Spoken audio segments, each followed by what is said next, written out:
حضرت خالد رضی اللہ تعالیٰ عنہ فرماتے ہیں کہ جب اللہ تعالیٰ نے میرے ساتھ بھلائی کا ارادہ فرمایا تو اللہ تعالیٰ نے میرے دل میں اسلام لانے کا جذبہ پیدا فرما دیا اور ہدایت کا راستہ میرے سامنے کھل گیا۔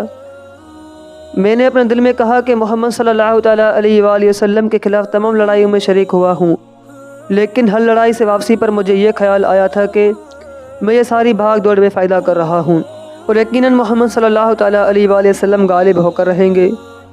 جب حضور صلی اللہ تعالیٰ علیہ وآلہ وسلم حدیبیہ کے لیے روانہ ہوئے تو میں مشرکوں کے سواروں کا ایک دستہ لے کر نکلا اور صفوان میں میرا حضور صلی اللہ تعالیٰ علیہ وآلہ وسلم اور صحابہ سے سامنا ہو گیا اور میں آپ کے مقابلے میں کھڑا ہو گیا۔ میں نے آپ سے کچھ چھیڑ چھاڑ کرنی چاہی، لیکن آپ ہمارے سامنے اپنے صحابہ کو ظہر کی نماز پڑھانے لگے۔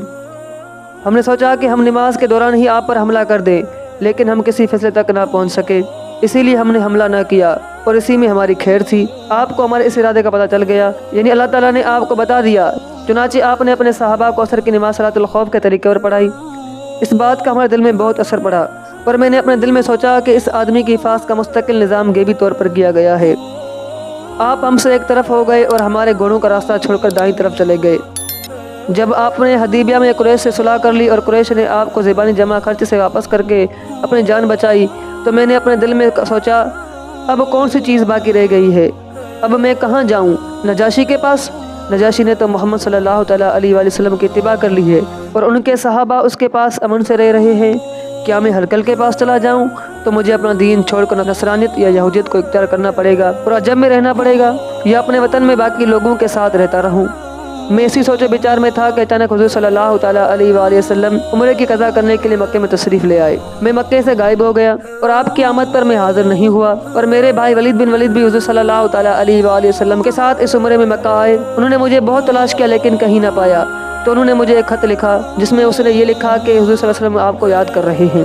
حضرت خالد رضی اللہ تعالیٰ عنہ فرماتے ہیں کہ جب مجھے اپنے بھائی کا خط ملا تو میرے دل میں مدینہ جانے کا ایک شوق پیدا ہوا اور اسلام کی رغبت بڑھنے لگی، اور مجھے اس بات سے بہت خوشی ہوئی کہ حضور صلی اللہ تعالیٰ وسلم نے میرے بارے میں پوچھا، اور اس زمانے میں نے ایک خواب دیکھا کہ میں ایک قحط زدہ اور تنگ علاقے میں ہوں اور میں وہاں سے نکل کر ایک سرسبز اور وسیع علاقے میں پہنچ گیا ہوں۔ میں نے کہا یہ سچا خواب معلوم ہوتا ہے، تو میں نے اس کی تعبیر حضرت ابوبکر صدیق رضی اللہ تعالیٰ عنہ سے پوچھی۔ آپ نے تعبیر کچھ اس طرح فرمائی، علاقے کی تنگی سے مراد وہ شرک ہے جس میں تم مبتلا تھے، اور اس تنگ علاقے سے نکلنے سے مراد اللہ تعالیٰ کی طرف سے اسلام کی ہدایت کا مل جانا ہے۔ جب میں نے حضور صلی اللہ تعالیٰ علیہ وآلہ وسلم کی خدمت میں حاضری کا پختہ ارادہ کر لیا تو میں نے سوچا کہ کیوں نہ حضور کی بارگاہ میں خدمت سے پہلے اپنے کچھ دوستوں کے ساتھ لے جاؤں۔ چنانچہ اسی سلسلے میں اپنے ایک دوست صفوان بن امیہ کے پاس گیا اور میں نے اس سے کہا، اے ابو وہب، کیا تم دیکھتے نہیں ہو کہ ہم کس حال میں ہیں؟ ہماری تعداد روز بروز کم ہو رہی ہے اور محمد صلی اللہ تعالیٰ علیہ وآلہ وسلم عرب و عجم پر غالب آتے جا رہے ہیں۔ میرا خیال ہے کہ ہمیں محمد کی خدمت میں حاضر ہو کر ان کی اتباع کر لینی چاہیے، کیونکہ محمد کی عزت ہماری عزت ہے۔ لیکن صفوان نے سختی سے انکار کر دیا۔ پھر میری اکرمہ بن ابی جہل سے ملاقات ہوئی۔ میں نے اس سے بھی وہی بات کی جو صفوان بن امیہ سے کی تھی، لیکن اس نے بھی وہی جواب دیا جو صفوان بن امیہ نے جواب دیا تھا۔ پھر میں اپنے گھر گیا اور اپنی سواری کو تیار کروایا۔ میں اس کو لے کر چل پڑا تو راستے میں میری عثمان بن طلحہ سے ملاقات ہوئی۔ میں نے کہا یہ میرا دوست ہے، اس سے بھی اپنی بات کر کے دیکھوں۔ پھر خیال آیا کہ اس کے آبا و اجداد بھی مسلمان کے ہاتھوں قتل ہو چکے ہیں، تو ان سے ذکر کرنے کو مناسب نہ سمجھا۔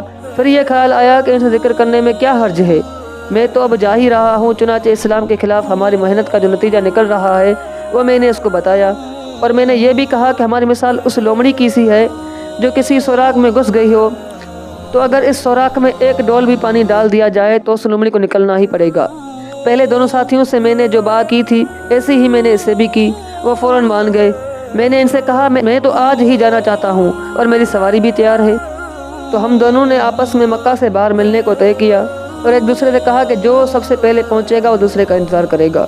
چنانچہ صبح سحری کے وقت ہم لوگ گھروں سے نکلے اور طلوع فجر سے پہلے ہی ہم لوگ اس جگہ پر پہنچ گئے۔ پھر وہاں سے ہم دونوں روانہ ہوئے۔ جب ہم مقام ہدا پر پہنچے تو وہاں ہماری ملاقات حضرت عمر بن عاص سے ہوئی۔ تو جب ہم نے اس سے یہ بات کی کہ ہم حضور صلی اللہ تعالیٰ علیہ وآلہ وسلم کی بارگاہ میں اسلام لانے کے لیے جا رہے ہیں، ان کے ہاتھ پر بیعت ہونے کے لیے جا رہے ہیں، تو وہ بھی راضی ہو گئے اور ہمارے ساتھ ہو لیے۔